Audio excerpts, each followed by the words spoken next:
all right. And was there a request from another member of this committee? Well, actually, it's 2 o'clock. We'll call this meeting together of the Nursing Home Subcommittee. I'll be right back. Motion to have Representative O'Conkey chair this committee. I'll make a motion. Thank you. I'll second. All in favor? Aye. Aye. Thank you. Mr. Chairman? Thank you, Mr. Chairman. I apologize. I don't know that we've met. We have not met. So I'm Deirdre Brown. I'm the new administrator at Mountain View. Nice to meet you. So I've been here all of almost 9 months. So far has been so great, and I'm looking forward to more. It's Excellent. nice meeting you. Me too. Deidre, is it? Yes, If you wouldn't mind, if the informality, if I just refer to you as Deidre, and you can refer to absolutely. me by first name, so. Thank you. So you came here from Stratford County? I did, yes. Yeah. Just give me a little, because I don't know you, just give me a little background on yourself. Sure. I had been at Stratford County for 10 years. I actually went there for the sole purpose of doing a year of administrator in training. And after my year was up, I had kind of gotten hooked in, and I stayed a little longer than I wanted to, so I stayed a total of 10 years. And I held just about every position there possible. My last position, I was compliance and ethics director. Prior to that, I was an operations manager for a hospice facility. I did managed care. I did mostly a lot of the investigations, complaints, and quality assurance, as well as contracting and things along that line. So I kind of wore a lot of different hats, which was Ray Bauer was the administrator, and he gave me the opportunity to do just about everything to prepare me to be an administrator. So prior to that, I'd spent 27 years working in youth services. I ran group homes and facilities for abused, neglected, and delinquent kids.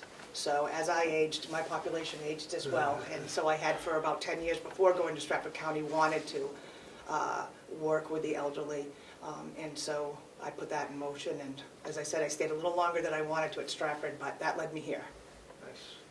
Well, I'm glad to have you. Well, thank you. So how's your time been here? You said you've been here 9 months? Yeah, just about 9 months. It's been great. It's been a learning curve, just learning about the facility and how things are done here at Carroll County versus at Stratford, and just getting to know not only the personnel, but also just the operations policies along that line. So it's been busy, but it's good. Sounds good. I've heard nice things from the commissioners, so. Thank you. Yeah. Yeah, whoever decided they wanted to be an administrator right during a pandemic, I'm not quite sure. But here I am, so I figure if I last that one out, I've got a good, Smooth sailing. that's You know? right, so. I'm glad you did Dee that. helped us win the county cup, and it meant a lot, so Yeah, I don't get to see it often because you guys hide it's it. in our office. That's wonderful. We're just waiting for some paperwork. Sure. So might be helpful for Ed and yourself, and I'm sure probably everyone else has familiarity with me. We'll just run around the table. So I'm Mark McConkey. I represent Carroll District 3, and I hail from Freedom. Lino, if you would. Thank you, Mr. Chairman. Representative Avalani from Carroll 5, Ospey, Effingham, Wakefield, and Brookfield. This is our 4th term, almost our 4th term together, Mr. Chairman. Yeah. Jonathan Smith from the same district as Lino, Carroll 5. Great. How long have you been? First term. All right. Yeah. Great. Yeah. Thank you. Paula Coates, Director of Finance at the nursing home. Thank you. And I'm Matthew Platch, I'm a commissioner. And I've served, I think, all of 8 terms. Came in about 2002. I was out of office for 2 terms. Probably one of the longest standing ones here. Wow, that's incredible. You mentioned the pandemic issue, and Jonathan Smith has never sat in Reps Hall, No. the oldest standing building continual service for state legislature in the country. And we have so many people have never sat in their appointed chair in the hall, which is without a doubt. Ed was there with us. It's a really beautiful place. And, you know, we met this week in Manchester. We've met on lacrosse fields in the winter. We've had a session in a parking lot. It looked like a drive-in theater. So it has been, and the shame of the whole thing is being recorded. Sorry. the shame of the whole thing is it's relationships in a legislature, whatever party you're in, your committee, you learn your committee becomes your family, and you have the availability to have conversations and draw people over when you need them. And this legislature has never had that opportunity. So, Wreaks havoc. yeah. And your facility has had a wonderful history of dealing with this whole issue, and I speak for myself, and I'm sure the delegation, we're very proud of each and every person that's over there. Thank you. So with that said, now we're going to slash your budget. I know. Well, I I'm waiting for the. It's okay, I appreciate the build-up to it at least, Yeah, okay? yeah, right. No, and slash, Now comes the hammer. and slash is not my intention. We want to find areas where we can find some daylight for some reductions. We have two subcommittee members, Representative Burrows, Representative Marsh can't be with us today, so we're going to go here. So.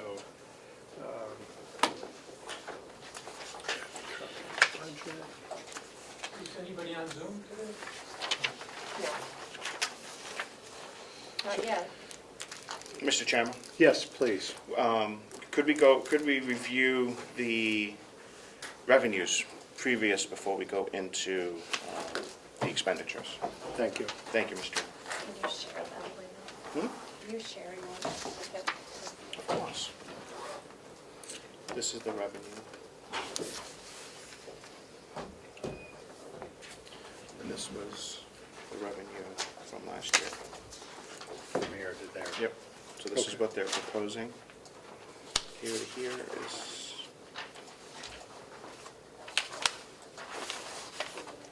My apologies. Oh, no problem. This is it's on just the revenue totals as are on the back page up top Okay. for this department. So Deidre, do you want to, was this put together for you? Is this your revenue estimates? Which one are you looking at? I'm looking at revenue for 2022, and I have 2021 here.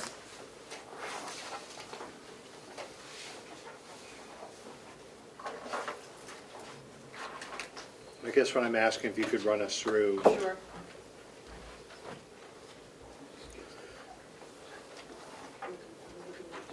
That's ours? Yeah. So our This one's proposed, not. Right. This one's, yeah. here, right? Yeah. If I'm looking at the revenue, the budget that is with the blue heading on it. Blue heading, yeah. Yes. I'm looking at the Mountain View revenue 300, looking through Medicaid, skilled, and probably private pay at this point. Looking at the differences from one to another. Some increases more specifically into the skilled level. I see that our revenues have increased. We've been taking on far more skilled people than we had in the past year. So we have additional revenue there than had previous.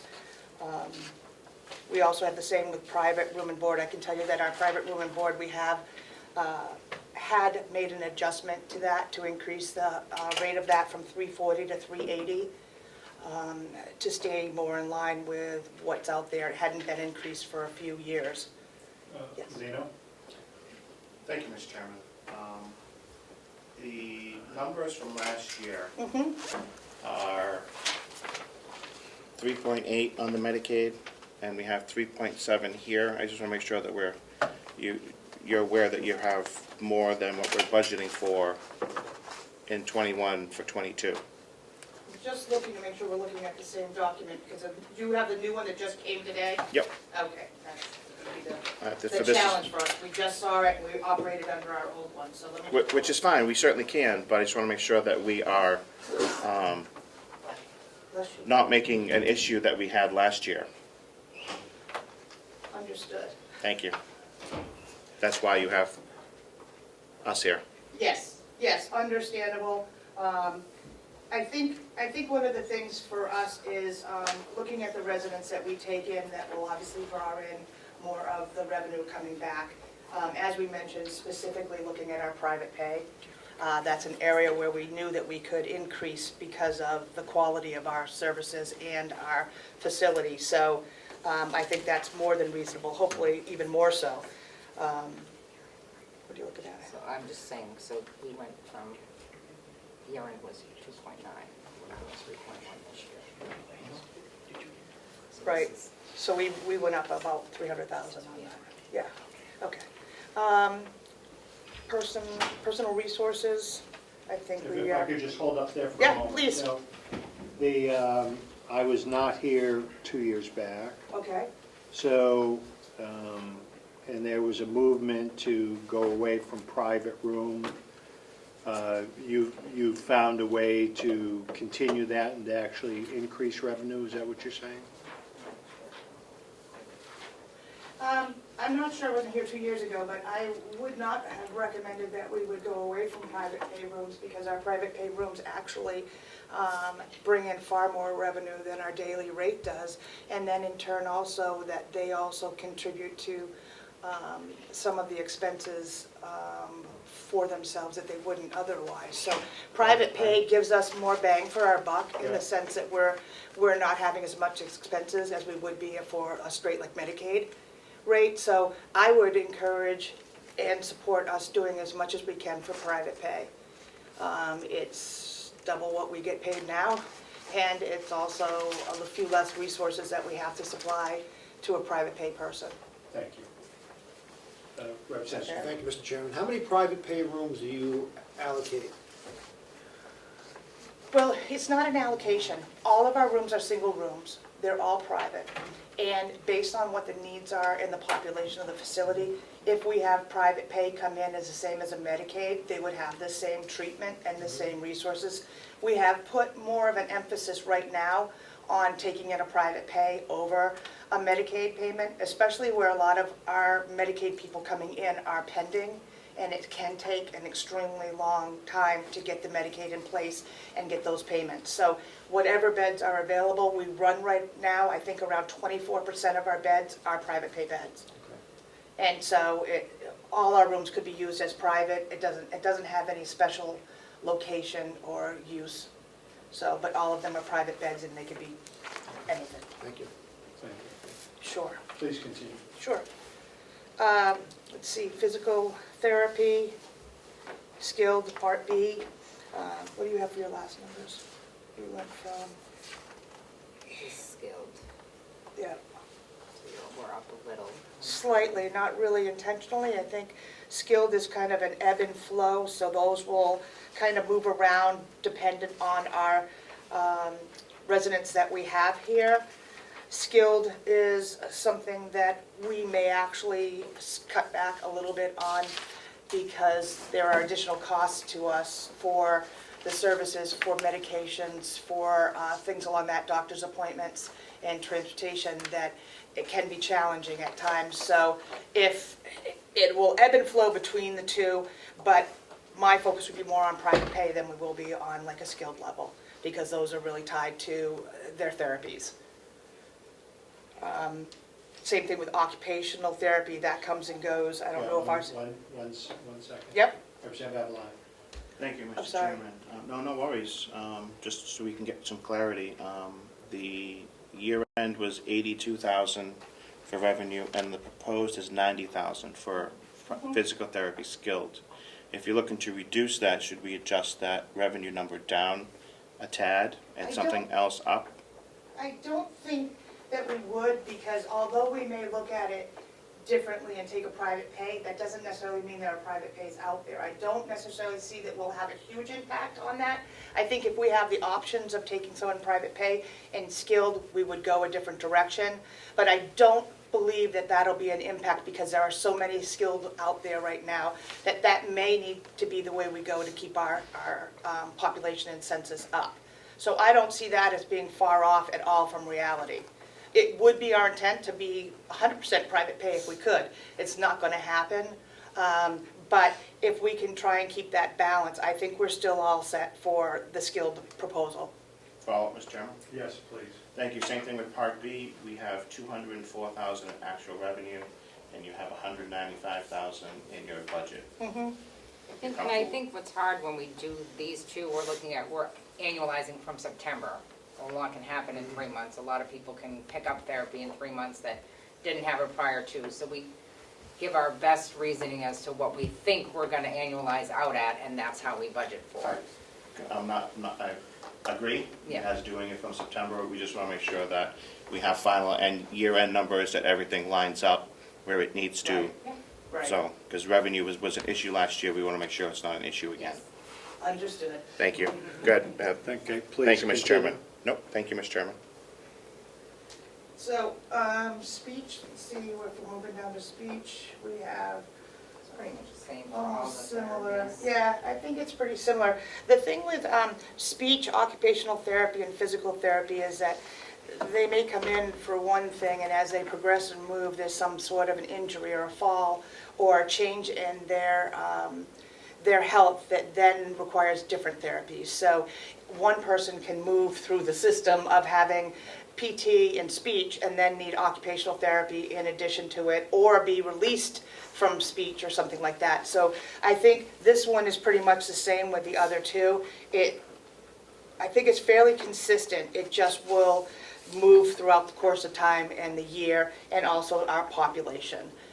So I feel confident that we'll still be able to meet those budgets, even if we do focus higher on our private pay.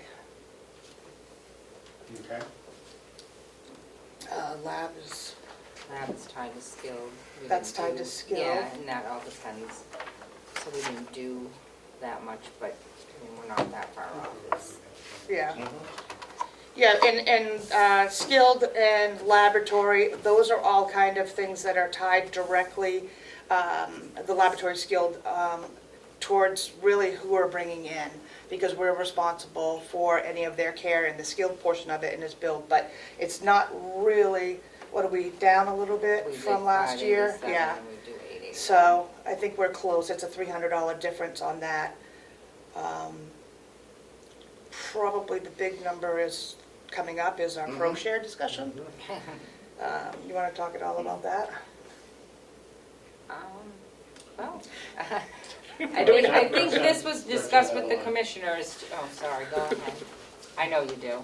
Thank you, Mr. Chairman. Yeah, well, There was significant discussion throughout this Oh, year right. about ProShare, how it's costed, cost reporting. Could you just give us an overview for the new members and possibly the old members? How that works, where that comes from, how that number is calculated. I know where it comes from.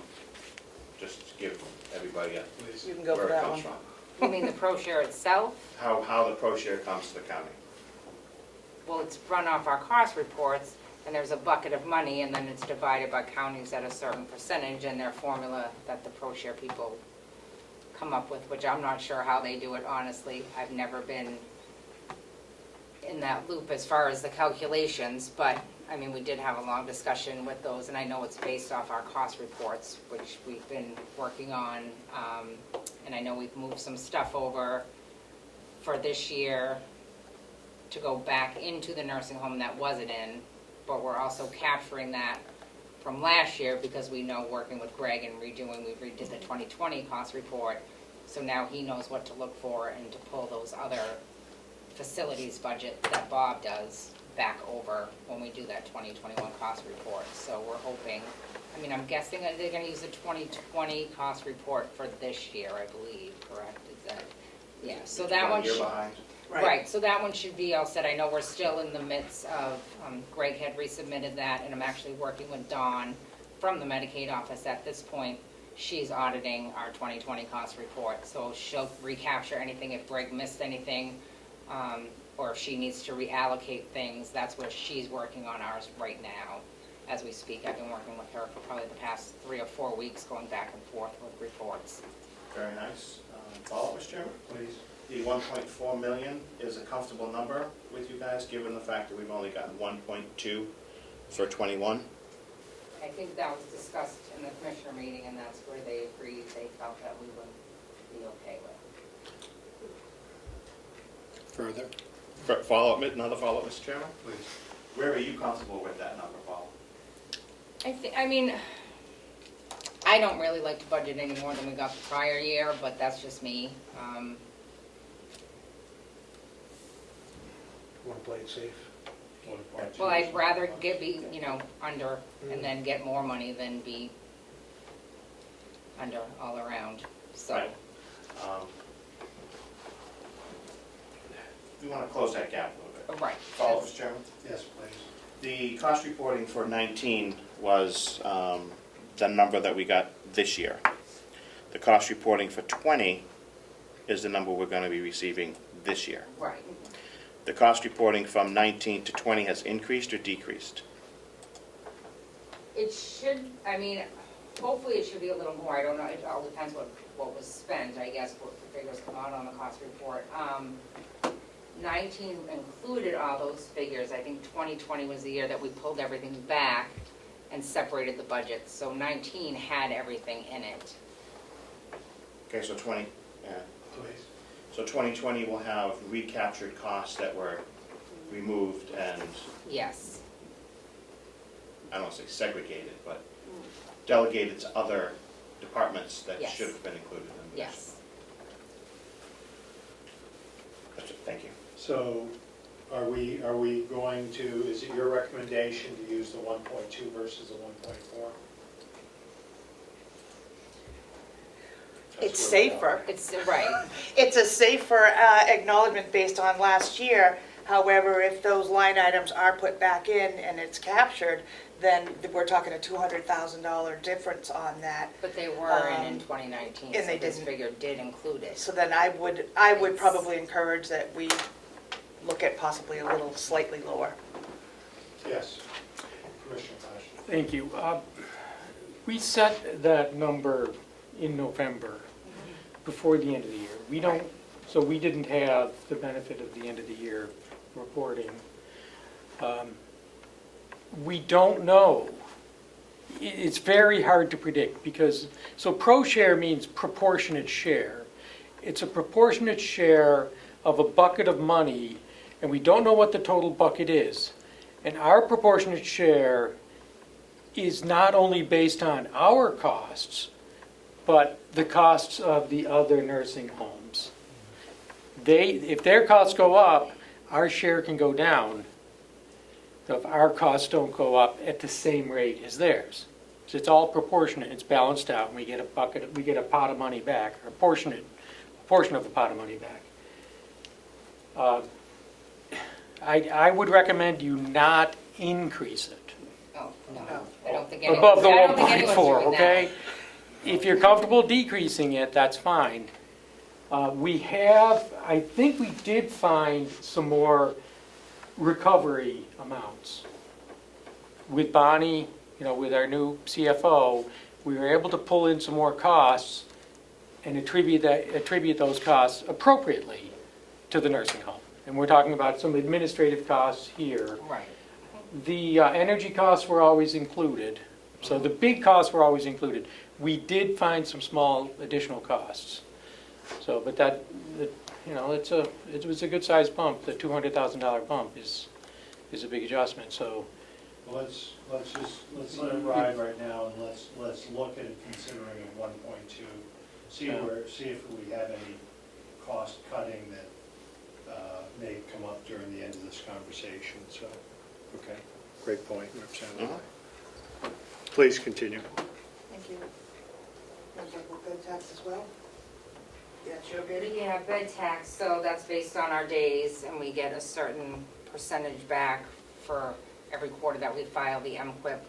And that's all based on Medicaid census, so that's based on our Medicaid days, so that can fluctuate depending on what we have. And I think I don't know if they threw any additional money in for COVID or not. But yeah, we got quite a big chunk, more than we typically would. I don't know that I would bring it up to that full amount. I think we just got a check today, which I haven't gone in to look, that was 374,000. And then sometimes throughout the year, we get an additional chunk if I had pending residents that then became full Medicaid and I billed, then they go back and recapture those days that they didn't capture on the initial report because they weren't Medicaid at the time. So it all depends on my Medicaid days and when they're captured. Because I can have pending people for months. Okay. Representative Avalon. Thank you, Mr. Chairman. As of right now, it is at 1.42 million. On here for the 31st is 1.9 million. Did you say you got a check in today for last year? I gotta check it, no, that will go towards this year, so that was I wanna say 384,000. And that's a typical check, and like I said, and then I get additional checks throughout the year, depending on if my people were pending Medicaid, and then they became Medicaid, they go back and recapture those days that they didn't pay us for the MQIP because they weren't actual Medicaid patients at the time, but, so I always get little random checks in between. Follow, Mr. Chairman. Yes, please. So if the check that came in this month was for part of 2021, would that be allocated to 2021? Right, and then rolled into 2022? Is there a separation of dates? I don't know if they move it back. I always post it to the months that we receive it. It always goes into my revenue the month that we receive it. Understood. Thank you. Thank you, Mr. Chairman. Okay. Please. I think looking now down at the pharmacy with skilled, we looked at, let's see, pharmacy skilled, 2021 was 13,137, and we, let's see, gonna go with 20,372, and our budget is 22. So I feel comfortable with that number. I don't know if you have anything other than that. Skilled is skilled. Right. Pharmacy, one person can throw your whole entire thing out the window because if they're on a certain medication, it's hit or miss. Can be right on par, or we could hit someone that has a complex case and it could cost us quite a bit of money. That's a risk you run sometimes with your skilled, is it could be something that would be inexpensive, and sometimes they're on something that's heavy duty that's very costly. So I feel confident with that number that we should be able to stay on target from last year as well. Mr. Chairman. Yes, please, Representative. Thank you. Basically, when you say skilled, that's kind of a pass-through, right? Because of whatever medications they would take, we would be billing out for. No. But Sorry, we get one skilled rate, so when they come in, they run their MDS, they they capture their rate. That's the rate we're gonna get, and that's for everything. That's for their room, that's for their therapies, that's for their pharmacy, that's for everything. That's why there's a contractual for the skilled, and the contractual is all the above revenues that are skilled. So those are really end up being a wash, and we just get one bucket of money. But, excuse me, that's why a medication or a prescription could completely change the game, because if someone is on a very expensive medication, we could potentially lose money on that skilled bed. On the other hand, if the therapies wrap up and they're progressing at a great rate and they drop off some therapies, then that would be more advantageous to us because we wouldn't be putting out as much expenses for that skilled bed. So it's really a kind of, you don't know exactly what's going to happen with a skilled person. You hope that your rate is high enough to even out the highs and the lows on it.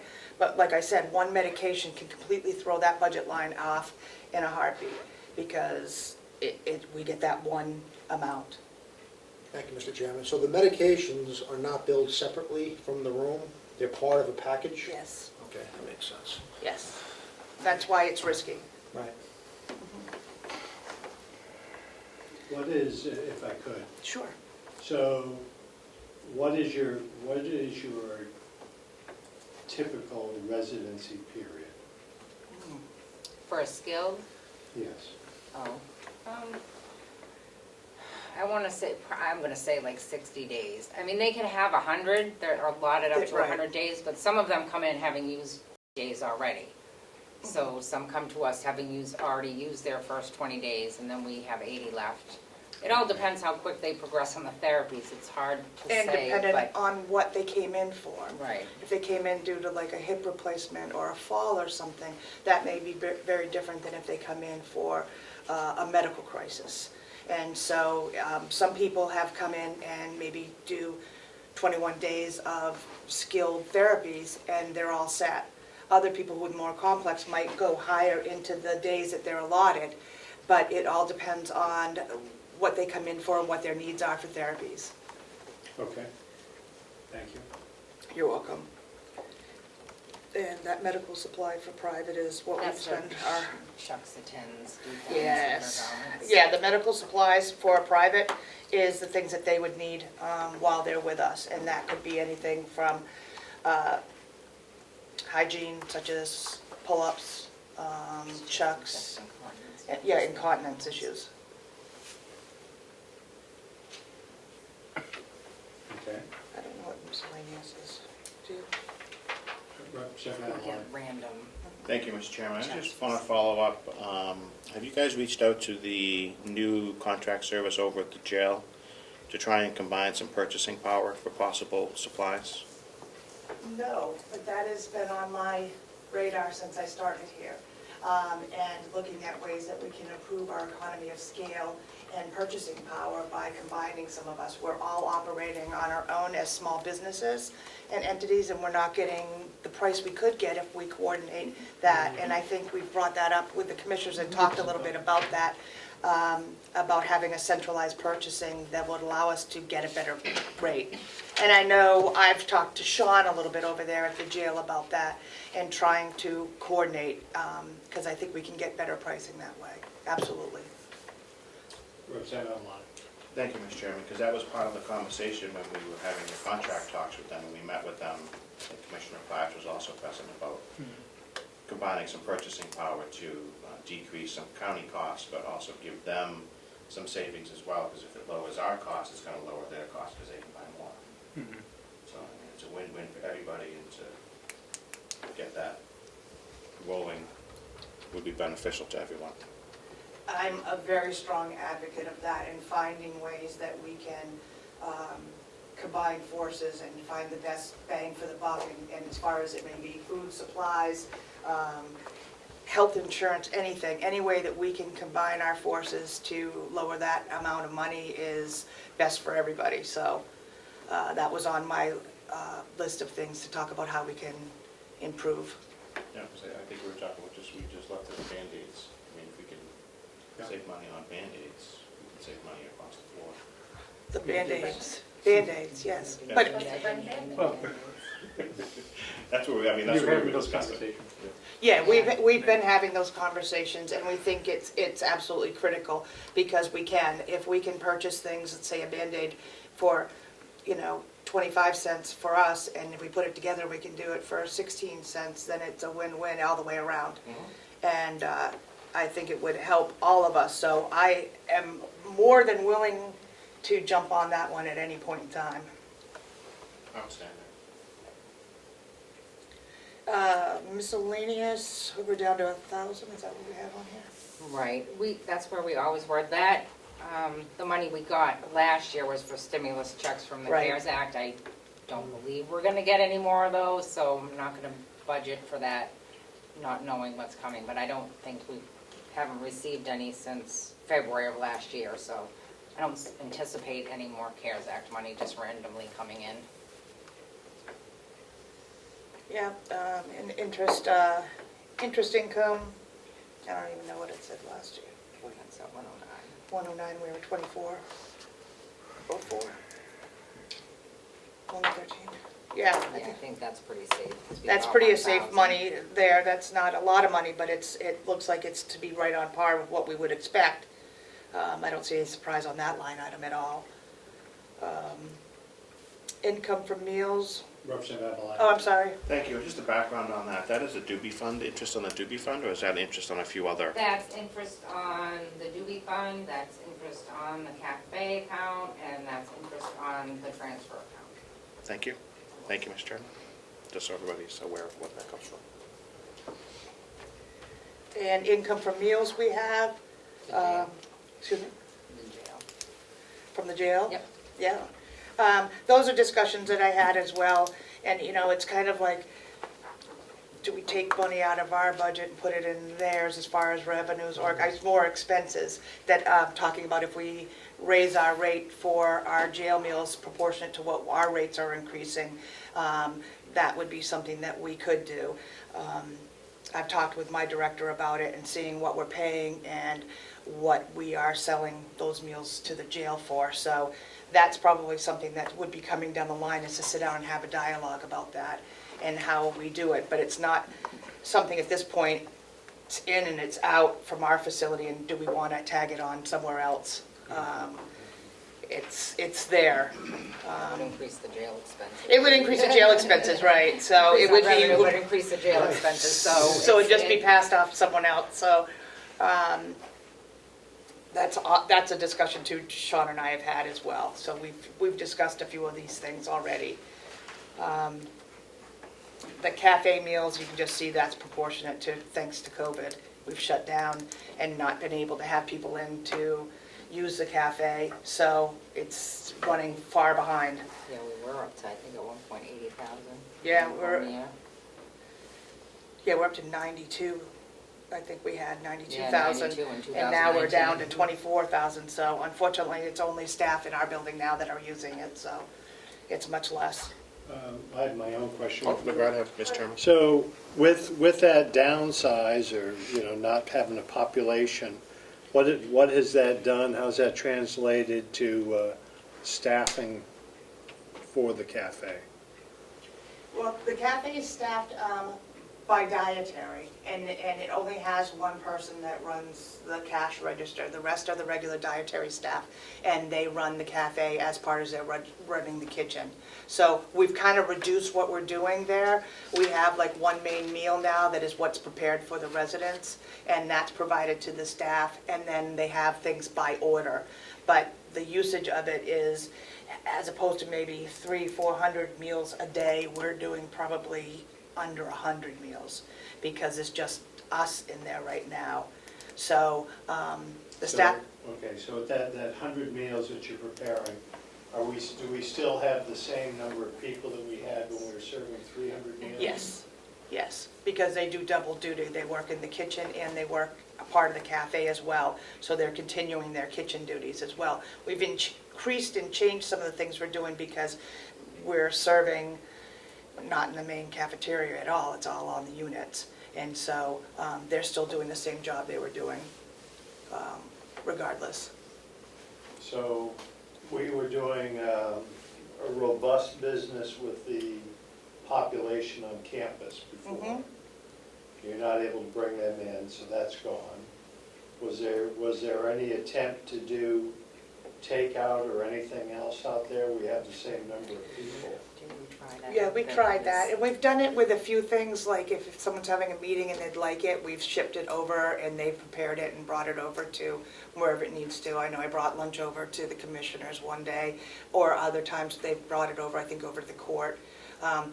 We used to have jury coming in, you know, for jury trials, but now they're not coming in because they're not holding jury trials. So those are the ones that are diminished. We're hopeful, although cautiously, that COVID will allow us to reopen again fully so that we can reconvene what we've been doing all along, providing all those meals. So if that were to happen, the restrictions were lifted, and you were open to the full campus in the courthouse, you have the people in place to handle that research? Yes. Do you have any thoughts on that? We're okay at that point? Yeah, I'll wait till we come to expenditures. Okay, sounds good. Thank you. Thank you, Mr. Chairman. Yep. Please continue. Telephone and cable income.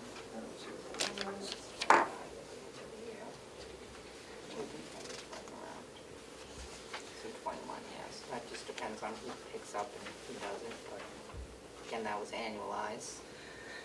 Right, so that was annualized numbers, so we had, what, 25,000? 19, I'm sorry, 19,000. So I think that's- So that's on for par, I think. That's dependent on who picks up, wanting to have the cable and the telephone and what we're providing and changes with the residents. But I think that's a safe bet going forward. We're about, what, less than, about a couple thousand, so. Yeah, I feel confident with that. Okay. You can speak to these, I don't know.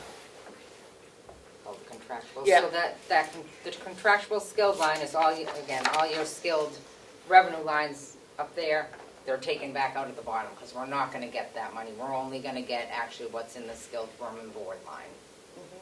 Those are just things that we go on the bill, but they don't get paid separately. We just get that one bucket of money. And then the contractual allowance for Part B, there's always a little bit of adjustment when we get paid for a Part B person, depending on their service. And sometimes one therapy code, they can have so many units, but then if they have more than that, the rate goes down. So there's always a little bit of a difference of what you get paid than what you think you're gonna pay depending on the therapy itself. So there's a little bit of a contractual for that. Representative Avalon. Thank you. Paula, can you just explain what you're talking about contractual? I know typically you only can recoup up to 80% of what you bill out usually. Right, so it's the write-off, it's what we can bill to Medicare, and then they reduce it by a certain percentage, so that ends up being the difference that we have to write off. Same thing with our Medicaid residents. Then one more follow-up. Yes, please. Seeing as we're talking about billable items. Through the years, how have you been doing with collections? Good. Up to a lot, or? We rate the past few years are like 97, 98%. Which I might know years before was a much slighter number. And Right. congratulations. It's on much that easier process. since we have everything electronic. When we had to do them by hand to resubmit, it took more time to resubmit than to collect, than what you were gonna collect on some of the claims you're at, they're asking for $10. Well, it takes you 2 hours to handwrite 100 codes, and yeah, it's No, much, that's- much better now. That's wonderful, thank you. Representative Smith. Can I back up to? You certainly may. Thank you, Mr. Chairman. Line 44, I'm sorry, line 45, the bed tax MQIP. What was the big jump? Why it was 1.9 versus all the other years, which was around 1.5, 1.3? It's all based on our Medicaid days. So depending on how many Medicaid residents I have, it depends on what we get back. Okay, that's it. So this was just an exceptionally high year then? Okay, Okay. thank you. Representative Avalon. Thank you, and a follow-up to that, you're using the same mix that we had in '21 to follow through till this year, through '22? Yes. So it's 79 and 21, or is there another number in between? We have about 25 for the skilled, for the private, and then we use the 10. Just for the percentages? Right, so Yeah. we go about 25%, Okay. and about 10% for skilled, and then the rest is on the Medicaid. Awesome. Thank you, Mr. Chairman. That's a great step. Okay.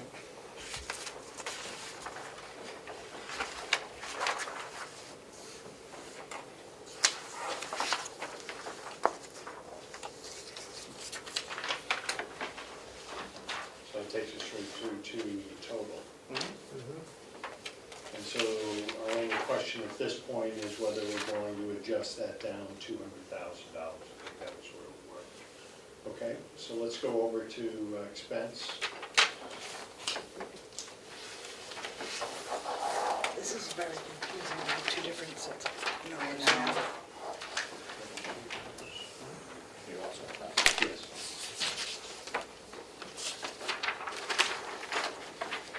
It's very confusing, so that's usually my keyword. What? Because it just has, there's so many copies of everything, and then we let you talk. Because we got the one we just got today, it's got different numbers on it than what we've operated from.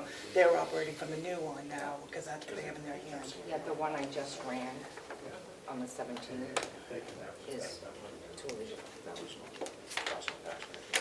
gained 300,000. Which is what set us up for 15. I don't know Yeah, what. all came to it. So that's actually where we had projected 6 years ago. How we had said that we could see the revenues. Right. Okay, we're just coming back and forth on the private versus, Okay. Medicaid.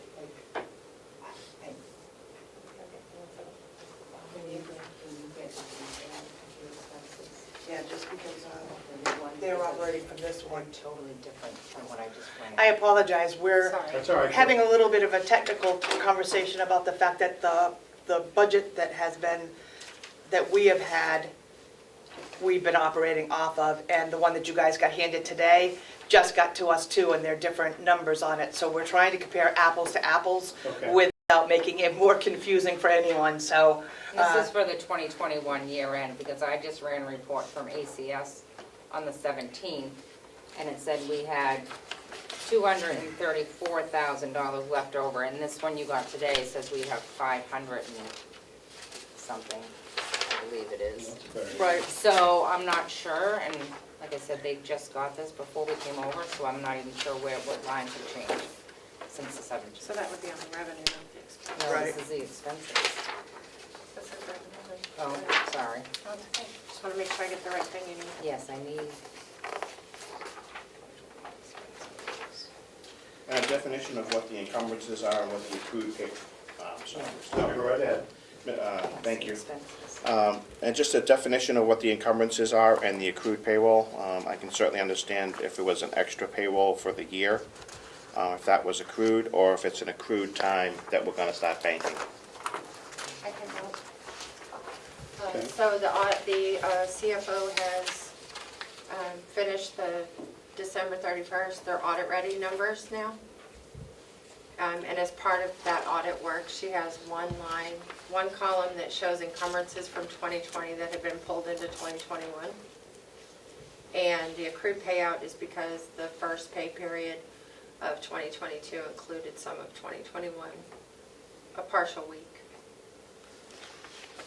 That's how, really, it's not relevant to the work that you're doing. It's just that that's how she produced the reports for auditing.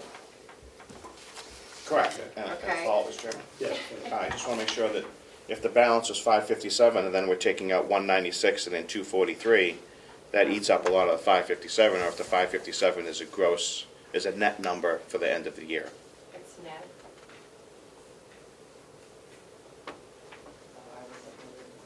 Which line are you guys even talking about at this point? Please, go ahead. The bottom column on the actual budget you guys are looking at right now. Okay. And you're looking at the balance, the 521 figure? 557, 478.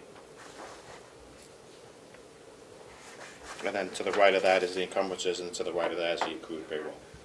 I don't have. that. I'm like, I I don't wasn't gonna see confuse them anything either. you're looking at, so that's why I'm, yeah, that we do. That was not given to us. You want my copy? I can share mine. I have more. You have more, all right. Well, now I we just don't. didn't want to confuse them before. Well, now we can look at, I'm like, I don't know. Well, I mean, again, this is in our final meeting, this is a introduction, and Okay. our next meeting, we will So what is he looking at?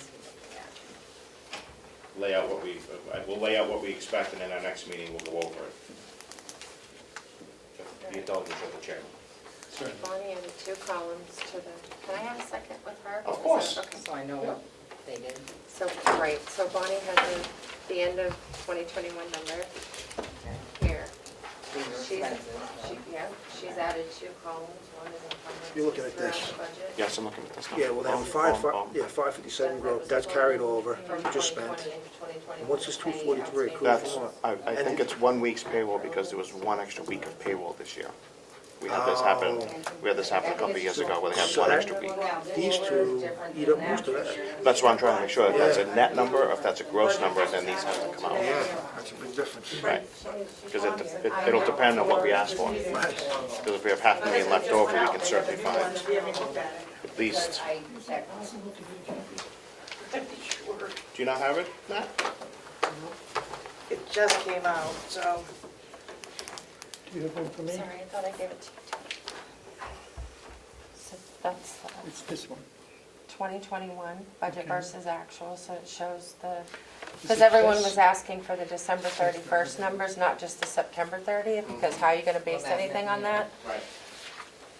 It's not this. Which is fine, just the other numbers have changed as well. Well, that's what I mean, this report on the 16th said I had this as a Yeah. balance, that one says I have 500 and something thousand, so I don't know where the difference is. Well, we because- look $300,000 better. Right, but I don't know Okay. what she changed in 2 days, and I, It's too bad she wasn't on the call. And where's this changed? This is the budget one, right? Yes. That's That's the been my way, budget. that's been the one going all along, but this one helps you as a reference because it shows where we were at the end of the year on revenue. Okay. Whereas when the budget was prepared, it only went to September 30th. And then this, that's different. That's than- their Wait, I'm just budget, checking nope, to see that if hasn't she's changed changed since you numbers approved on it, it this. can. but I don't have the one we approved. Yeah, This she's changed is, numbers. this is the commissioners. Did we approve anything different? Yep, 2,000. this is what you approved back in November and sent We to the approved what they delegation. proposed. Yeah. We approved what they proposed. But this is for, Or not? That's our proposed budget. Let's see, right, now but this this was any is different. 2021. I never got a revised one. What's after this our one? meeting. Revised. So So this it is the doesn't one that have went in your one. binder Yeah. So it after you should guys be voted on the budget and like everything this was one. approved. So it's this one. This is what went to the delegation and the You're not public. in sync. What was that? You're not in sync. So Basically, it's this. like, This was admin, updated November look at 19th. that, Mhm. Yep. the new one you just got today, Does that what's include left all over our in changes? admin at the end of 2021. So is that, On, what's the salary admin? No. On the whole thing? Yeah. Your character That's So got to see, it says rewrite. 103. Sorry, but that's the mine. report that I just ran, Oh, says yeah. 91. so I How don't many need of to these use are? it for, I didn't do any of this. What the increases are, I'm sorry. So I Sorry just about that, wondered Yeah. Wait, right. what changed. I don't know. So, all right, well, we can just do what we do. So you're working off this? So that's him. Working This off is the salary admin. 2021 end of year, Okay. which is dated 2/18, which is today's. Budget versus actual. It was just Okay. a matter of taking this year's report out of the finance, well, out of the software and dumping it into the Excel spreadsheet. Beautiful. So, if there's any discrepancies, you There have is, to and that's make why, it like, her. There are this one I numerous have a discrepancies in detail that I printed out on 2/16. This doesn't have a detail, so I can't see what was added in afterwards, because like our salary admin line on 2/16 said we had 76, 335.28 left. This one says we have 84,525, so what went back in? I will go get the ACS report that I dumped from to get this today, Yeah. and give that to you. In 2 days, it's changed by $300,000. And we apologize, because it certainly is not our intention to have this delayed at all and make it more difficult than it has to be, so we're looking at forms we have not seen yet, so. Yeah. I'm probably gonna go on a limb and say it's the accrued payroll that was added back in. Because it's about the number that you guys are discussing. Okay. I'll get it for you. Could be. So, let's see. I think probably the first thing to note in our expense lines is that you see the previously budgeted, those are the figures that had been moved back into our budget that were elsewhere in the county budget in previous years. So when you see those lines, those are the ones that are indicated that they've moved them back. And if I'm not mistaken, they were only moved back, Mountain View's the only one who had those moved back into their budgets. Nope, jail The jail did too? and the administrative building has some added back in Okay, good, good, DPW. perfect. But everyone will get them next year. Yay them.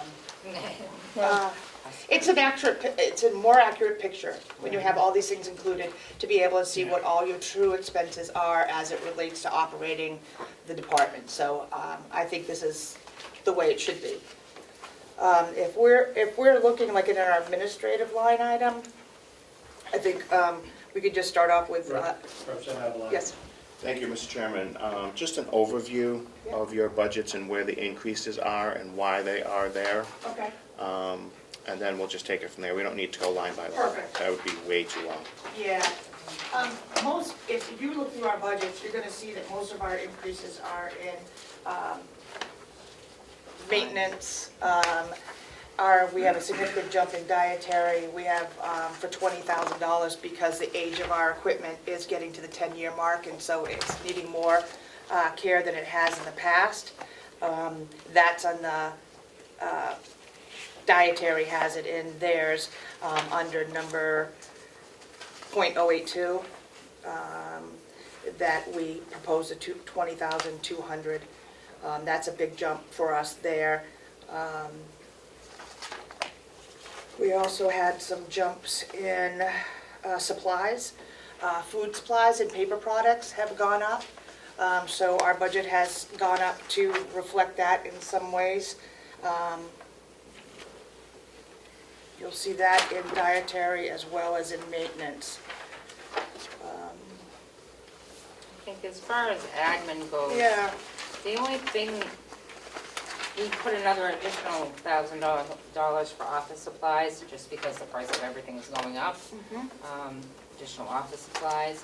But other than that, the only real increases for admin were, one, the lines that were added back in. Which is which line? The medical insurance, so the 012, the 014, the 015, the 016, and the 093. All those lines were added back in. And the only other increases were in salaries and Social Security retirement. That's all due to the raises that were added in. for the increase in budget. retirement as well. Right. The cost of the retirement. You see a lot of, or some line items that show a significant under expenditure. And those I see throughout this whole budget is dues and subscriptions and training and things like that. Because of COVID, we haven't been able to do that. A lot of our staff have gotten a year reprieve from CEUs because of COVID. So it's not a very high line item this year, but I feel that once we're able to return to trainings as norm, we'll go right back up to where we were. They're just down now because everything was canceled and, suspended for. Mr. Chairman, Yes. question quick? Sure. You stated line 014, I don't see that on the sheet here. Workers' comp? Do you have that on your budget sheet? It should be on your admin, should be. Yeah, I'm in there. The standard budget that they sent to us? Yeah, Is that What on did you here? say, workman's comp? okay, Right okay, thank you. Where is it? I have On it. this budget? Yeah, it's under 5,100. I got it, thank you.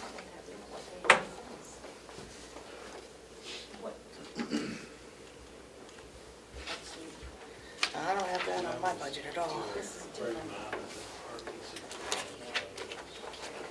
can't do this. So they have an actual easier, So, a more complete picture of how much the budget costs. Instead of having to take a percentage from here, percentage from here, percentage so from this here. one, that I We can put on actually the allocate 16, it, what we did the says first time, 20, enterprise. this one says 22. And then we would fold to into the general fund, and that's where it kind of fell apart. Most Ken's. Yes, Yeah, yeah, and we weren't in control. yeah. No, I like it back out here. Mm-hmm. Before my time. I didn't have that on my sheet. Workers' comp on the admin budget.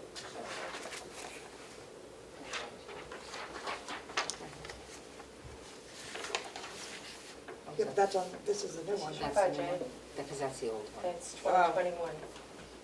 Yeah, this Oh, is we didn't 20. have it on We there, didn't have, geez. right. No wonder I don't have But it. all three of those. So, I think in admin, that's pretty much anything that I would point out as being, out of line and overages.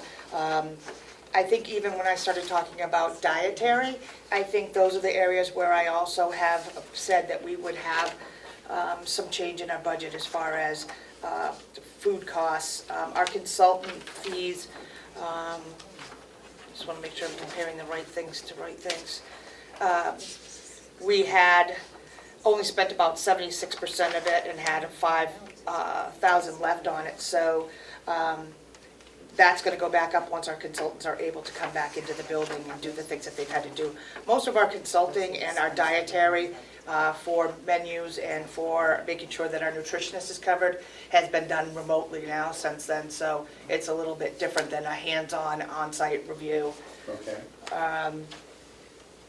Dues licensing. You see on here the ones that we have, she obviously has highlighted in green where the overage is. So general supplies has been an overage, the increase in pay shows that, as well as equipment and maintenance. We talked about the aging of the dishwasher and some other things that we have going on. So that shows that that's a little bit on the overage. The next year we put up to, I think, 20,200. And that's probably more reflective of exactly what it's going to be like, because we'll then have to be determining down the road whether we replace or continue to repair. So we're getting to that 10, 11-year mark right now, and we're looking at those things as well. We had some problems with our dishwasher and a freezer during the course of the year that cost us some money to get repaired. Really, as far as anything else, let me just double check the food. Go ahead. Thank you, Mr. Chairman. Food, last year Yes. was 548, you're asking for 668, 120,000 more. When you only spent Last year? 548, yeah. Well, that's also inclusive of a lot of what we're doing with the cafe, the food that's going out as well, and the increase in price. Have you seen an increase yet in your price in your food yet? Oh, yeah. So we're seeing it like about a 30% roughly on what we're doing. So we're anticipating that rates may even go up higher than that. So I think that's the anticipation, is we're going to be hit with some issues with food. Paul, Yes, please. are you seeing it now? Because that's the question. Some of the contract pricing for the goods, some of the goods that we get for the meals kind of don't change a lot. It's more of the fresher items or the out of the ordinary items that there's been a marked increase on. Is 668, one, going to be enough for the increased costs? And two, if there's an increase at the jail, is that going to, this number also going to be cost effective for an increase there as well?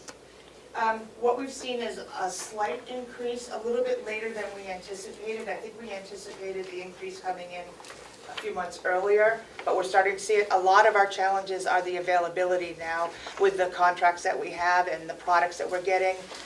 We've had to make a couple changes with produce because we're not even getting shipments of produce sometimes when we're supposed to be. So we've been using, is it mainly Maine produce or something?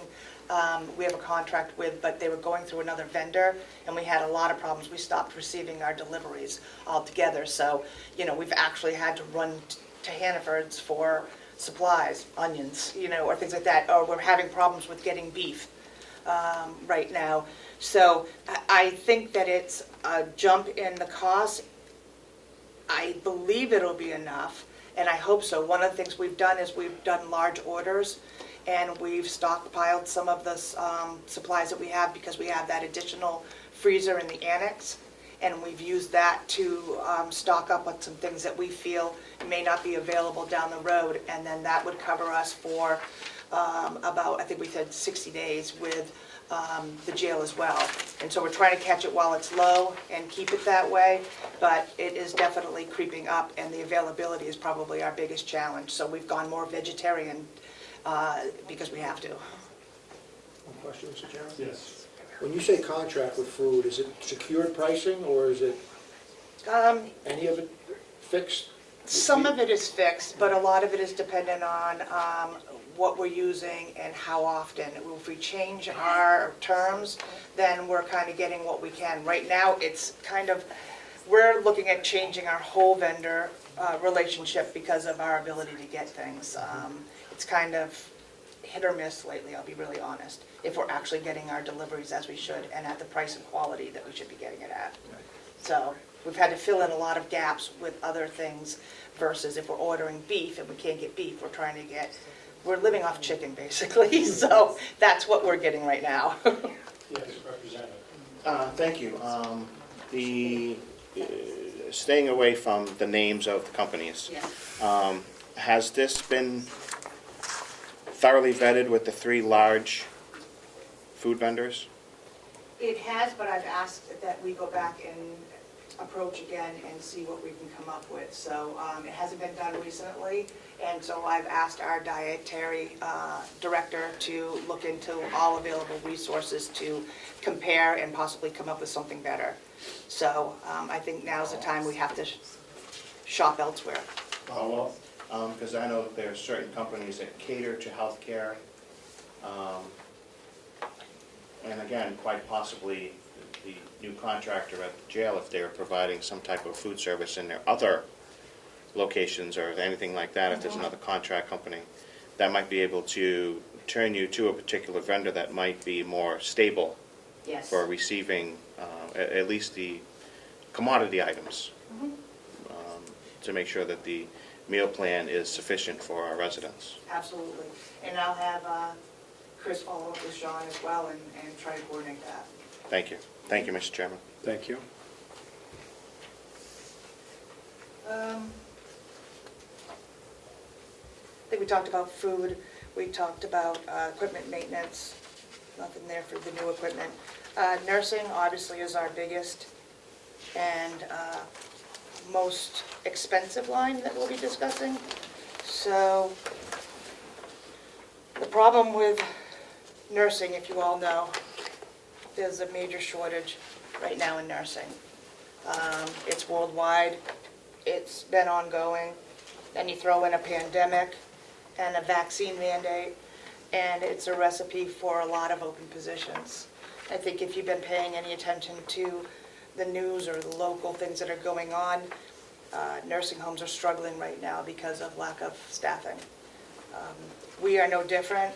We have numerous positions open. The difference is they continue to plug away and do everything that they can to ensure that we're providing the best care. Our census, surprisingly, out of all the county facilities, our census is the highest at 97% and has been stable at that point.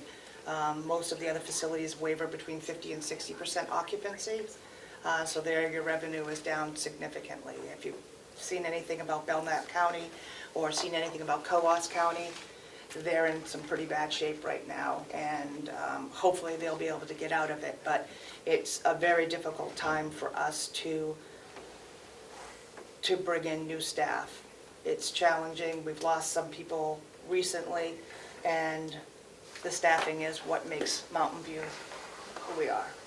So with that said, if you take a look at Before we get there, Representative Avalani?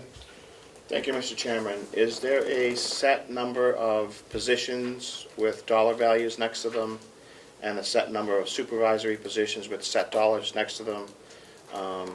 Could we get that?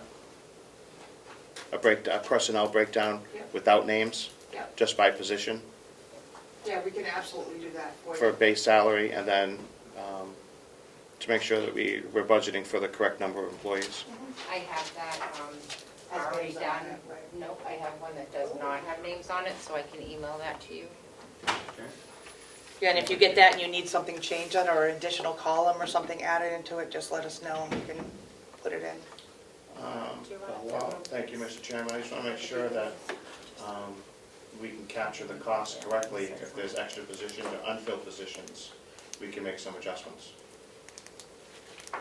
Okay? Thank you.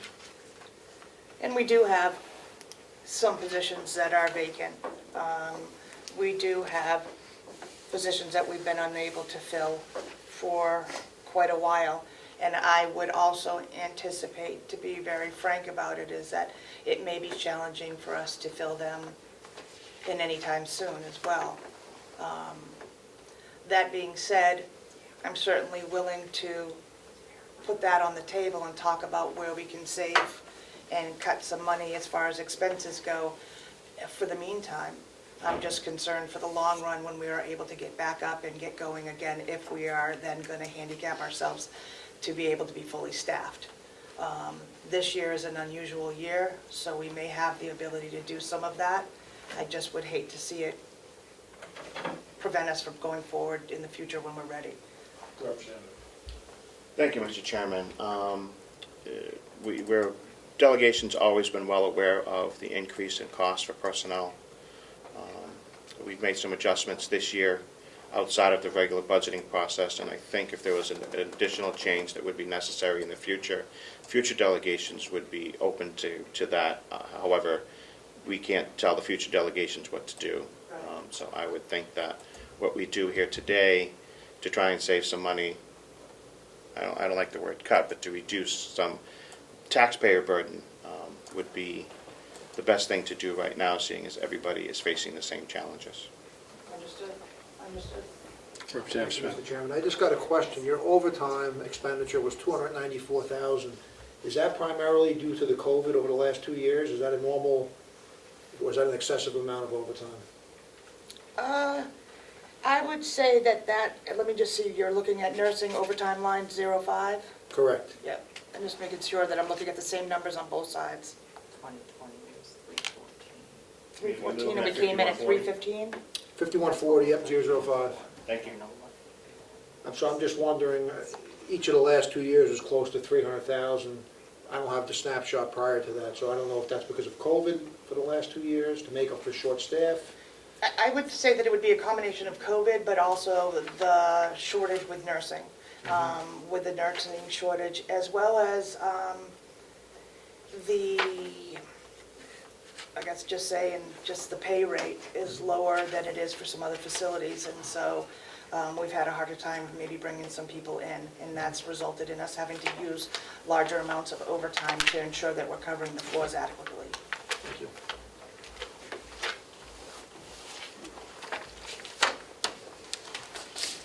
I think through like the nursing line items, you know, there's a couple ways that I would be willing to think that we could help or that we could work on it. And one would be looking at those line items, and if we are able to reduce them or remove them for a period of time, then we could do that. The other thing too is that is available to us is some of the ARPA monies, and some things on here such as education and training, or maybe even some of the equipment replacement could also fall under ARPA if it wasn't already promised elsewhere. But those are places that we can also take some money and burden off of this budget. So I look at it both ways, like there's plenty of money that we could use on as far as equipment maintenance and repairs, as well as I'm just looking at what things, I don't know how dues and licenses may fall in there as well, but also the maintenance equipment and whatever we can do right now with staffing. If there's certain pays that we can use out of ARPA, then so be it. I think it would be worthy for us to investigate what might be available to us to take that pressure off this year. I think that's a wonderful idea, and to your concern of then when that money's not available and the next budget comes up and then you're hit with why we had those increases, let's make sure we highlight, footnote every one of those recommendations, and we make the delegation aware of the fact of what we're doing. I appreciate that very much. Yeah, and if you're willing to go through that exercise, that's what we would like to hear. And I for one, and Representative Van Landen, I'm sure, Jonathan would say the same thing. We don't want to just show it as a straight cut. We want, Right. It's going to have a new color on it, and it's going to have a footnote. And you know, very honestly, my job is to run a nursing home, but it also is an employee of the county, and I understand the limitations and the expectations of you folks. And if it's something that we can do on our end to make it worthwhile for you, I'm more than willing to do that. And with us being able to footnote that and mark that, that gives me a little bit of an assurance so that we know it's just not going to disappear and no one's going to, you know, have it there if we need it again. So It's a two-way street. I appreciate that very We'll make much. sure I appreciate that very much, so, So the next meeting, you'd be able to pull that together? yeah. Yeah, I've done some of that already in anticipation of looking for fluff. Thanks, Mom. You're welcome.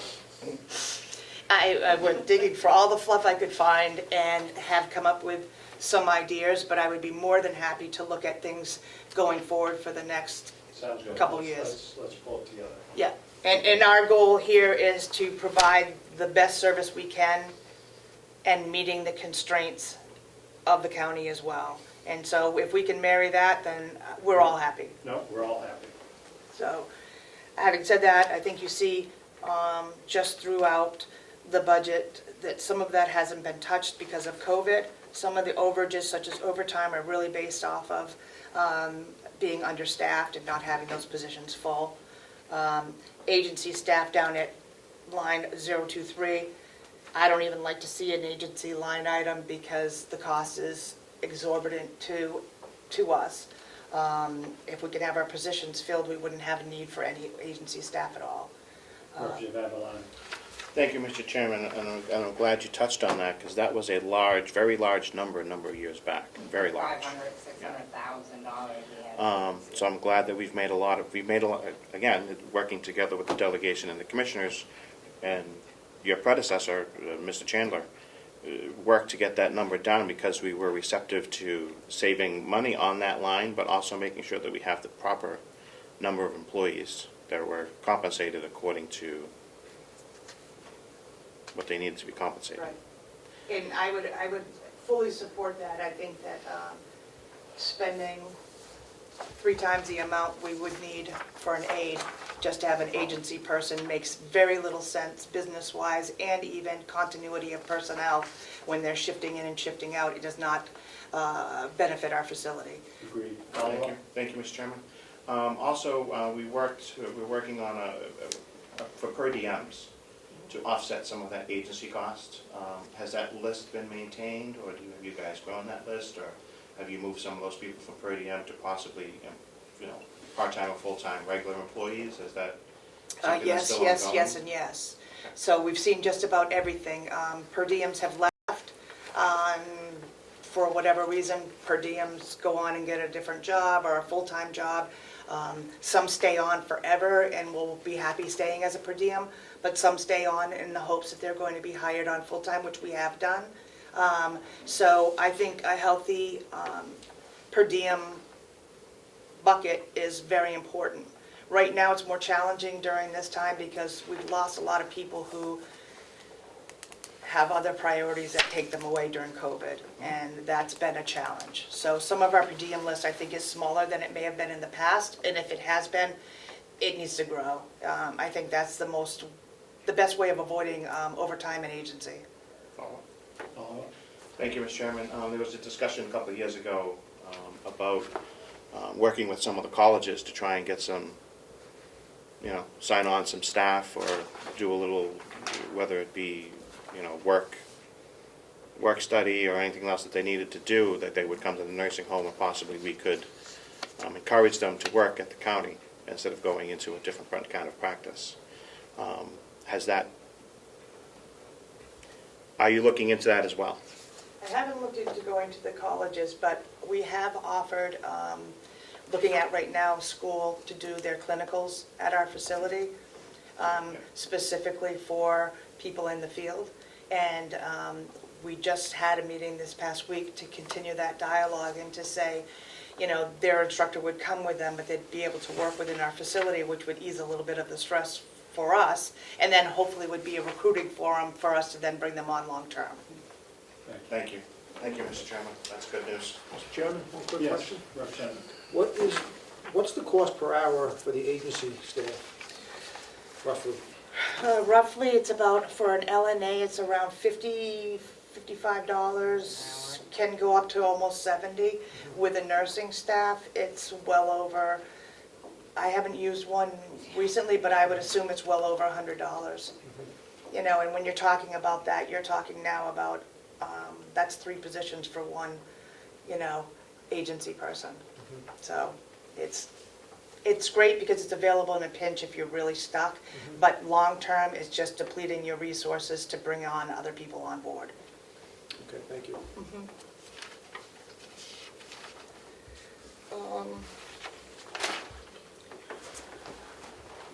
Supplies, I think we have pharmacy, skilled pharmacy, anything jumping out real big on there? There's nothing real. Let's see. Can't look at these 7 pieces of paper. We didn't spend that much. We also got some credits on our pharmacy bill, so. I was gonna say, that's why it was Had down a we, little bit. right, had we not had those credits, we would have been hit. We would have been right where we need to be, or more. So those are. Yeah, I much think in that's line pretty with much where we in need line to- with where we're at and what we're expecting, so it can wiggle a little depending on our skilled population, of course, but I think that's well within the ballgame of what we're looking at. Representative? Thank you, Mr. Chairman. I'm not, I know years past, people have nibbled away here and nibbled away there. I don't think we should be doing that. I would just like a large savings in a couple lines, and we call it good. I don't want to, I'm going to refer to my Do that again. notes in the back. Yeah, 100 here, 500 there. right, yeah, because it adds up a little bit at the end, where it just could be 3 or 4 lines that are adjusted. Yeah, I think you're gonna see the biggest, these are my secret notes that I had, so. That's okay. I think where I was seeing the biggest changes or the biggest ability to make any change in this budget is obviously the salary line item. That's our biggest bang in any budget you'll ever have. And the reality of making an impact in a budget that we need to decrease or increase for that matter is gonna be in our personnel and our personnel costs. So my thing is that I've looked at is a lot of different things for like the ARPA monies and seeing what we can utilize at that point, even if it's for a short period of time, it'll relieve some of that pressure. And then also looking at some of the personnel lines that we may be able to let up on a little bit for this fiscal year, and then go from there down the road. I have a couple open positions that I feel very confident are not going to be filled, and I'm willing to offer those up very easily. And then others that I will reluctantly offer up for the time being, because we're not going to be able to fill them. But I think that that's really where our impact on this budget is going to come from. Things are up and down and they're close, but as we know, staffing unfortunately is where most of the money is. You don't think you can cut back on oxygen? No, No. I don't think so, but. Maybe a new blend or something? Do you have a figure that you're looking at, Lino? Do you have a figure that you could give us some guidance of what you would deem acceptable? No, you don't want to do that. You want your best number? Okay. well, What is this, a car dealership? I know, I feel like What's your trade-in gonna be worth? a lot right now. Yeah, it is. Big time. I would agree that the major costs are going to be savings. Reductions. Savings deductions are going to be there. And we will protect your numbers going forward with notes and highlights and, We'll need a big footnote. I want a big promise note, because I know on this one. I think with us looking at our budget and looking at it, I think from I don't know, 6.9 and looking at some of the things that we have, that we certainly can hope to improve that number. It would be nice to have that, because I'm the type of person who aims for what you target, but I will give you my best that I can, and what I know will not at all impact the quality of care that we're providing, but that will lessen the burden all the way around. So I can prepare that for you and give you that total of what I think I can do, and we can say if that's enough, and if not, we'll find out where we can cut oxygen. blend. Blend. Okay. Take it outside, yes. If I could, there's a couple of things we're looking at countywide, one of which is the cost of the health insurance. Now, we've been getting a lot of feedback from employees that the employee portion has gotten pretty expensive. And it's an 80-20 split. The employees pick up 20%. So we're looking at an option to lower the cost for employees provide the same benefits. We haven't made a decision. We're gonna go back to the departments and socialize this with the department heads. I don't know if you're even aware of what we've been doing here. But it's gonna lower our cost, our projected cost. Did we budget the 14% increase? What did we budget here? We budgeted the 14. 2.1 million as well. We budgeted a 14% increase on the health insurance costs, because that's the number we got from the company. We've now lowered that to, I think, 11 or 12%. We got them to bring that down to So, 11. but if we go with That's this the other ceiling, option. right, the max? Yeah, Since the budget was prepared, they went from if we 14. go with this other option, which is, I think, a really good plan, it'll come down, we don't have to change providers. Yeah, It's that's- the same company, just a different plan, but employees will have to jump through some hoops and do some stuff online to get the full benefits. You know, it's like, you'll have to spend a couple hours doing that. There's also, I don't know if you talked, we've been doing some incentives apparently at the nursing home for employees that we just became aware of at the commission. So, and I don't have the total number there. We need to figure out what we're doing there. Is that reflected in the salary line, or how is that reflected now? Anything that we had to do for an incentive was billed to the empty line item that was needed. So in order to cover a nursing thing that we have to have for regulations, and our incentive went to the vacant nurse line item and assigned there. So that was done. The differentials and things like that are the norm for nursing homes for evenings and weekends. And so those are built into the salaries, the existing pay rate. Thank you, Mr. Chairman. I think that some of that discussion should be held in non-public, seeing as we're dealing with active employees. Pay rates, possible pay rates or changes to pay rates, and a formal public meeting probably should not be where that commences. Yeah, that's fine. Just, Will we have it on public? we will not know. I think the commissioners need to get their, Pull it together. pull it together first and then present it to the subcommittee. If we need to go into a quick non-public, we can, but we're not noticed for non-public right now. Maybe next time, Maybe next time, if it's That would be if it's great. needed. because there's more. Okay. that We should will, discuss on that. Mr. Chairman, I think we'll make the necessary postings to make sure that we're available Yeah. for non-public. Okay. What would be your timeline for having the information provided to you? We're meeting again.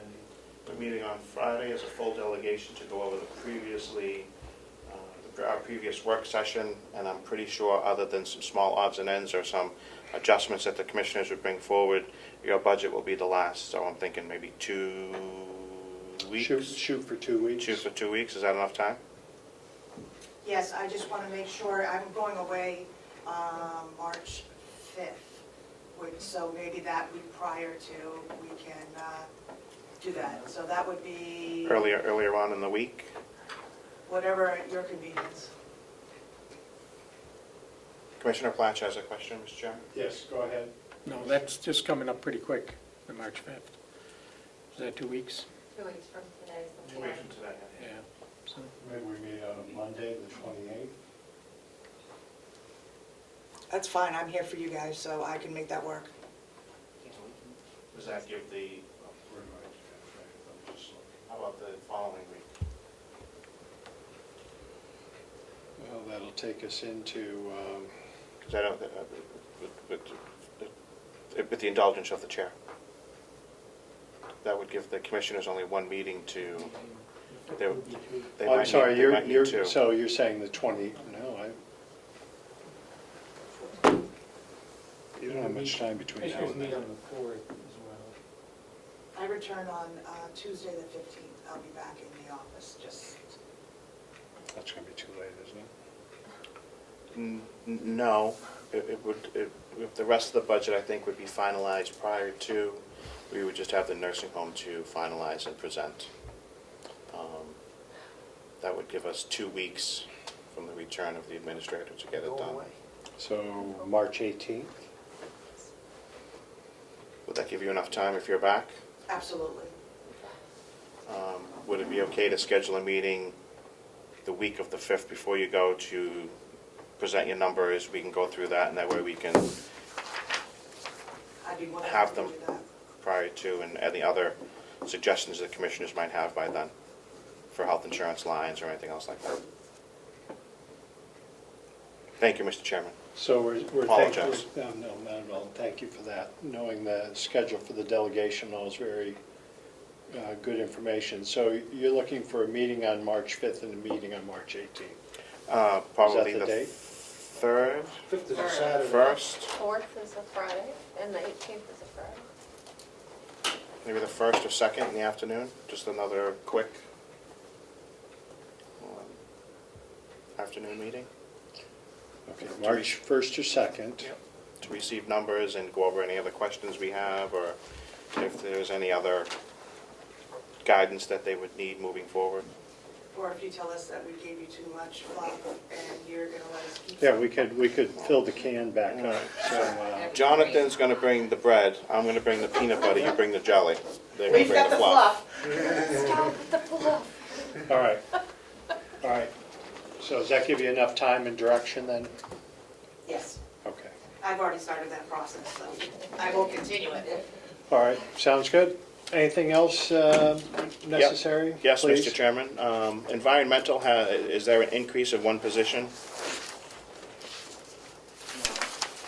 The salaries, Increase in one position? yeah, salaries are going from 776 to 860, so I'm not sure if there was a additional There's not- person added. There's not an additional person, I think Bob, I know Bob went over with the delegation, but I think there's an additional 8 hours to make everybody full-time, instead of trying to hire a part-time, but he did have some open positions in both in housekeeping and maintenance throughout last year, which is probably why he came under, but I think, what is he down, one? He Just is one. down one position, Now, so he's back up. but he did increase one to go to full. Right, from 32 to 8. Yeah, 8 hours to make 32 to 40, but yeah, he's just down because he had multiple housekeeping changes and maintenance. Yeah, because the fall, Mr. Chairman, 725 was the actual for 21, and they were asking for 860. Yeah. So that's $135,000 increase, so He had quite a few positions. that he was taking from part-time to full-time? No, he only took one, he only wanted one to go up 8 hours. The other ones were just big. Last year, he had multiple people come and go, and big blocks of unfilled time. But he has one position right now that's open. Okay, even if we gave him his full budget for last year, it's still almost an $84,000 increase. You know, we can take a look at it Thank you. and see. Because the retirement is 112,000, I'm not sure that that is correct. Take a look at maintenance. Because that looks like a 12 or 14% increase. 12 or 14% for, Well, they'd have a whole, if we increase that one employee from 32 to 8, that whole employee, that would be a whole new retirement line, because that one wouldn't have gotten retirement before. yeah, so that's a 2%, $35,000 increase. yeah, so For- we can take a look at it and I can let you know. All right, thank you. Anywhere else in there? I haven't seen much of a jump for positions. Of course, Mr. Chairman, there's been additions to some previously unbudgeted items added to the budget, which is not where we're looking to make reductions other than the health insurance and maybe dental Right. insurance. Yep. If those costs are captured a little bit better.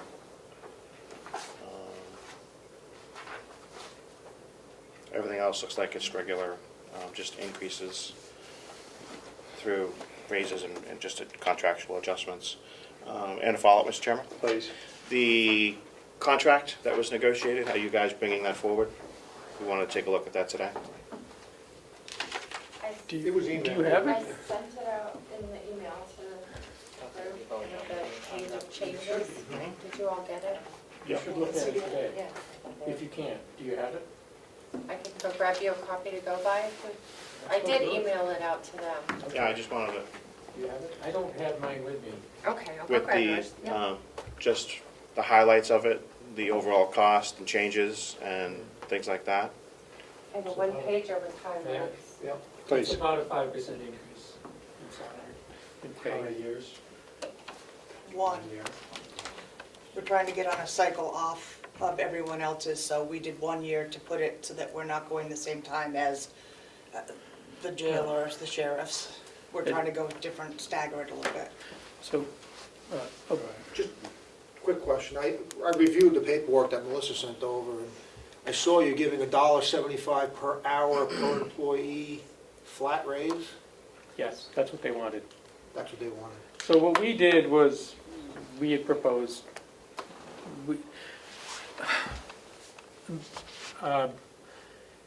I guess in the previous negotiation, promises were made that certain staff, that's the dog next door, that certain staff would be looked at the, Maintenance, dietary, and housekeeping.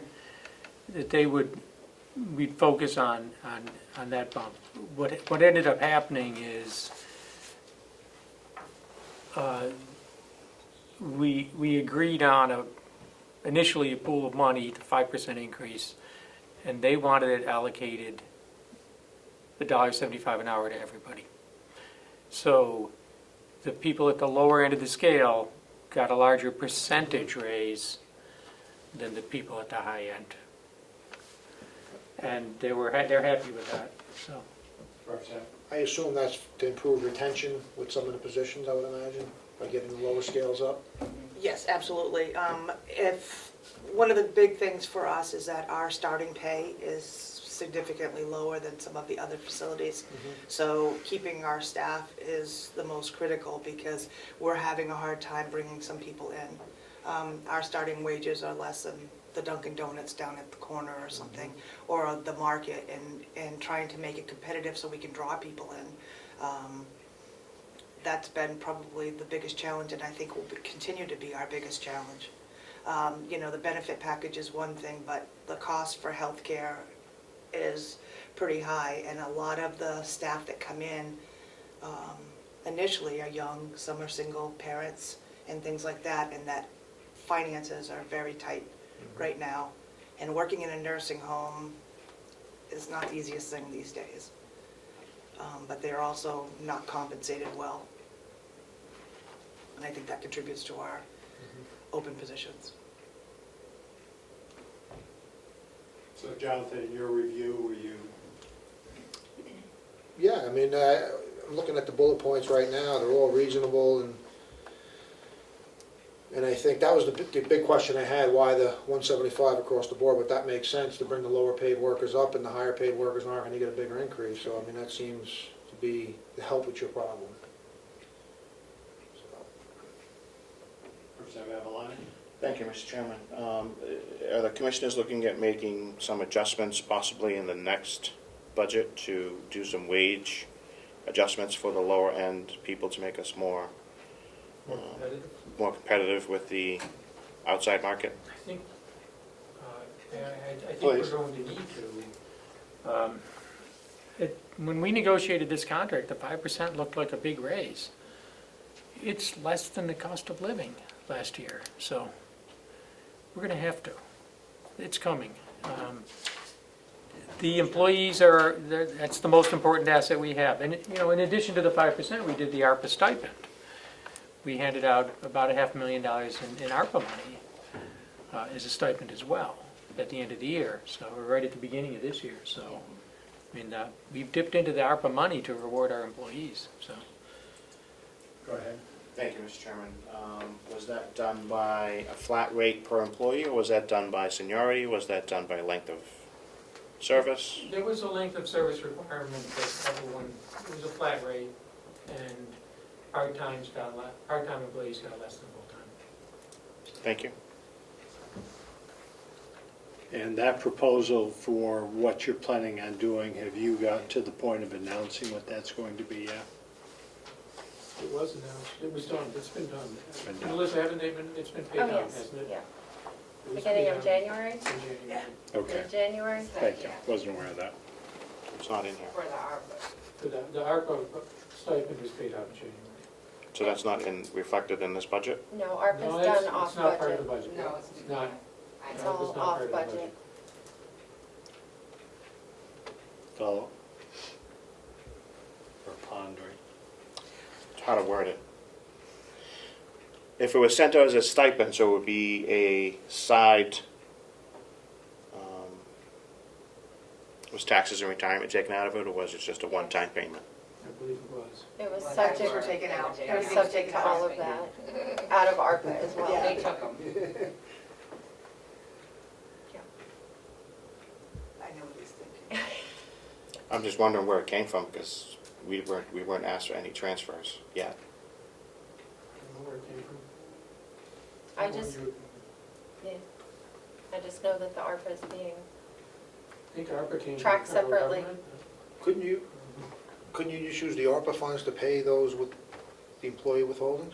I mean, the employee withholdings, retirement. they did. They did. They did, we just want to make sure that we're kept abreast of where it's coming to and where it's going. I'm surprised you weren't given an update from the CFO. So, That's okay. I just want to make sure that we're, yeah. if the delegation needs to be, or the executive committee needs to be available to make sure that the transfers are made on time for payroll responsibilities, I think, to make sure that we're moving money where you need it to be moved so you can expend it from. Okay. It must have been moved. 'cause you got So it noted. expended. That's why I mean, is there, hopefully there's a transfer coming. We'll talk to Ronnie. Okay, thank you. All right, so at least being tracked It's outside being of the tracked. budget, which is fine, but I just want to make sure that we're not. Certainly being tracked. Okay, I agree, I just want to make sure that if it needs to be part of this budget, if there's certain things. or It's if not in the it's- budget. We've been instructed by the state that ARPA does not get included in the budget, period. Okay? Thank you. Thank you, So- Mr. Chairman, for your indulgence today. Certainly. Anything else we need to cover at this point in time before our tentative next meeting? Yes. Are we good on the contract? Do you need more information on the union contract? Yeah, I think- Okay. I read through it. Please.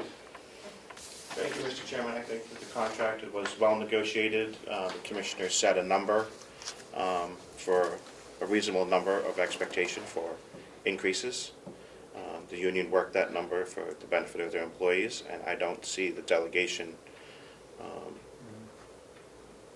Having issue. having an issue with it, as was negotiated. I'm not speaking for the delegation, only for myself, but I don't see a problem with that. It looked good to me. And we thank the commissioners for, But instead of putting the cart before the horse, to actually come up with a number previous Yeah. to negotiations. we had a lot of meetings on that. And there were several sessions with the union. I think there were maybe 5 sessions with the union. So if I could ask, so this is a 1 year and the sheriff's and dispatch was 3 year? Yes. So, Please. the plan is to stagger. Okay. One union, we have 3 unions, 1 union per year. We also are going to try To get them all similar in terms of vacation payout and things like that. You know, and the other That's earned time issues, things like that. We're working on trying to make that the same throughout the county, which it's not, so. Representative. Thank you, Mr. Chairman. I just want to remind the commissioners that while one delegation can certainly approve a union contract for a number of years, the next delegation can certainly choose not to honor that contract and send you back to negotiations. Yep, it's fine. Pending That is the law, and it is what it is. Yep. You I know? just want to make sure that everybody's clear on that. And while I do appreciate multi-year contracts, and it's less for us to have to deal with budgetary-wise and also for the commissioners for cost-wise, Yeah. it is certainly an improvement over what's been done in the past. Thank you again for your Certainly. indulgence, Mr. Chairman. Is there any other business we should discuss before we adjourn? I just have one question on the revenues, if we could. Yes. Could you take a look at the bed tax number from, you have a September number and you also have a end-of-year number, just to, seeing as we're significantly going to be reducing the pro share, should we take another look at the bed tax as well? Thank you, Mr. Chairman. Yep. Jonathan, anything? Nope, all good. All right. So with that, we will pull a notice. We'll set tentatively the 1st or the 2nd of March, and then hoping to wrap up for March 18th. And I'll be in touch with the committee and Melissa and get proper notice and so forth done. All right, with that, Thank you, Mr. Chairman. call to an end. 3:47. Recess. Thank you.